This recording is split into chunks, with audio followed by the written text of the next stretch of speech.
Alors à la base, je voulais faire une construction avec du bois flotté, vous savez le magnifique bois qui vient de la mer. Mais moi, vu que je me trouve en plein milieu de la France, c'est un peu compliqué d'en trouver et c'est pas dans ma mentalité d'en commander ou d'en acheter je ne sais où. Bah du coup c'est simple, je suis allé dans la forêt derrière chez moi et puis je suis allé chercher des branches. J'ai pris des branches déjà mortes mais depuis pas longtemps pour pas qu'elles soient pourries et que ça tienne quand même bien le coup. Et j'ai essayé d'en trouver à peu près 2 identiques ou qui se ressemblaient un minimum parce que je compte faire 2 appliques murales de façon assez symétrique dans la même pièce. J'ai testé 2-3 trucs pour voir qu'est-ce que ça pourrait donner. Et puis une fois décidé sur le rendu, je les ai coupés à la taille que je voulais. Alors l'idée ici c'était pas de faire 100% de récupération, donc je me suis permis d'acheter une petite lanterne. J'ai aussi acheté des fils électriques sous forme de cordes, ça permettra de cacher les fils tout en donnant un petit cachet aux lampes. La branche qui soutiendra la lanterne avec la lampe dedans. Et bien sûr il nous faut un socle, alors j'ai retrouvé une vieille plinthe du grenier. Bon il y aura aussi une petite chaîne pour maintenir la lanterne bien sûr, et sinon c'est tout pour les matériaux de base. Et donc on est parti pour redonner vie à cette vieille branche. Vérifiez bien quand même qu'elle est pas pourrie, qu'elle tient le coup, qu'elle est assez solide. Là elle était assez noircie, sûrement à cause d'un champignon, et donc j'ai dû tout poncer. Ça m'a pris quand même pas mal de temps, c'était presque une des étapes les plus longues. J'ai essayé pas mal de techniques différentes, la plus rapide c'était à la meuleuse, mais attention ça ronge un peu, donc faut y aller doucement, et puis bien sûr les finitions à la main. Et puis par endroits je l'ai retaillé un peu comme je voulais au couteau. Alors au cas où il est aussi possible de laver à la javel, je sais pas du tout comment ça vieillit et ce n'est pas ce que j'ai utilisé moi comme méthode personnellement. Pour un côté esthétique j'ai aussi taillé et poncé les extrémités, surtout celles que j'ai coupées, pour casser l'effet coupe nette. Et donc une fois bien préparé, j'ai appliqué 2 couches de xylophène, donc c'est un traitement anti-champignon et anti-insectes. Et puis par la suite, une fois que ça avait bien séché, j'ai appliqué 1 ou 2 couches de vernis. J'aurais aussi pu utiliser de la lasure ou un autre traitement du bois. En étant dans le naturel, j'aurais pu par exemple utiliser de l'huile de lin. Bon, et puis pendant que tout ça sèche, je me suis occupé de transformer cette vieille plinthe en joli petit socle.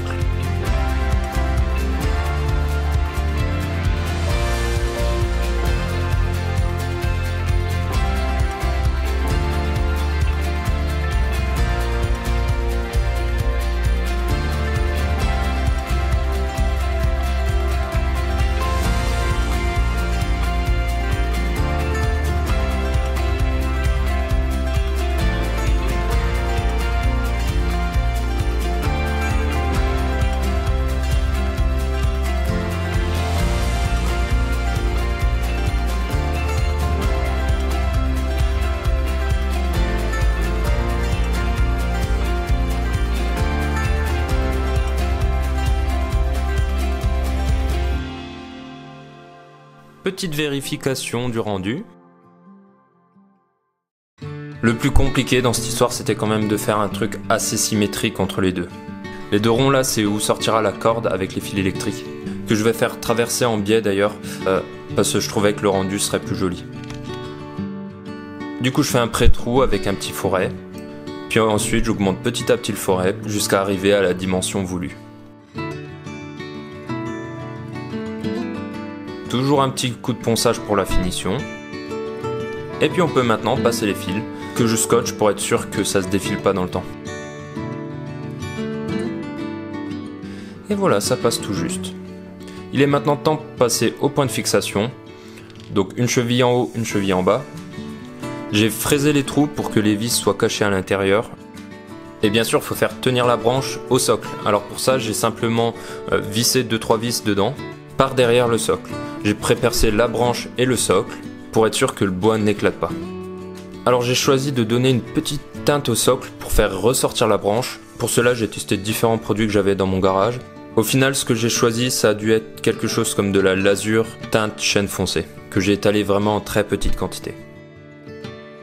Et je passe donc à l'assemblage, étape pendant laquelle j'ai vraiment eu peur de fendre le bois.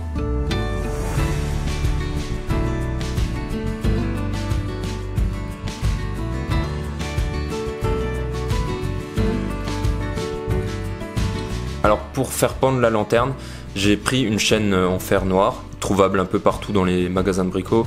Malheureusement, j'ai pas trouvé de truc clipsable joli noir, du coup j'ai simplement pris des anneaux de porte-clés. Pour faire tenir la chaîne, j'ai rajouté un petit clou, et puis j'ai pris des mesures pour pouvoir faire symétrique avec l'autre lanterne. Pour le coup, c'était pas prévu, j'ai vraiment eu de la chance, la corde passait vraiment très justement. pour le détail, là j'ai fait un petit nœud avec les ficelles pour pas que ça s'effiloche avec le temps. Alors pour faire tenir l'ampoule dans la lanterne, j'ai choisi une douille qui avait une petite patte métallique que je vais pouvoir tordre et fixer à la lanterne.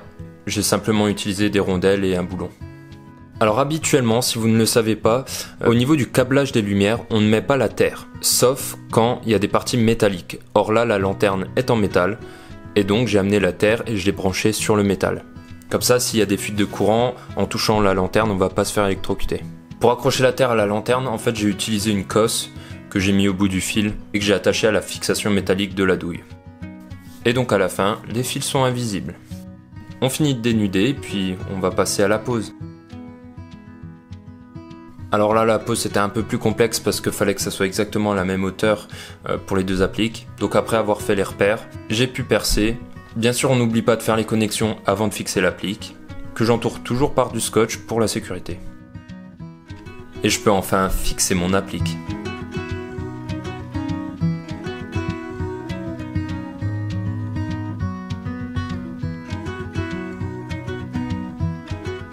Et maintenant, je vais vous partager une petite astuce dont je suis super fier.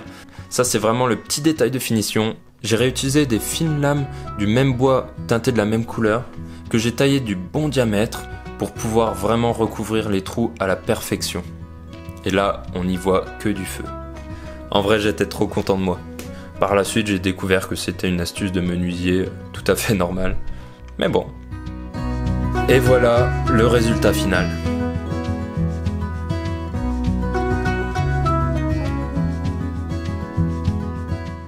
Alors pour le détail, pour ajouter une petite touche vraiment d'ambiance à ces appliques, j'ai installé un variateur au lieu d'un interrupteur classique avec des ampoules bien sûr variables, ce qui me permet de régler l'intensité et de vraiment les passer en mode ambiance, lumière vraiment douce ou plus intense au besoin.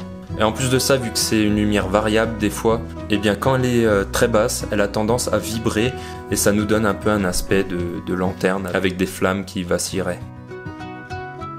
En tout cas, j'espère que vous aurez apprécié cette vidéo et qu'elle vous aura été utile.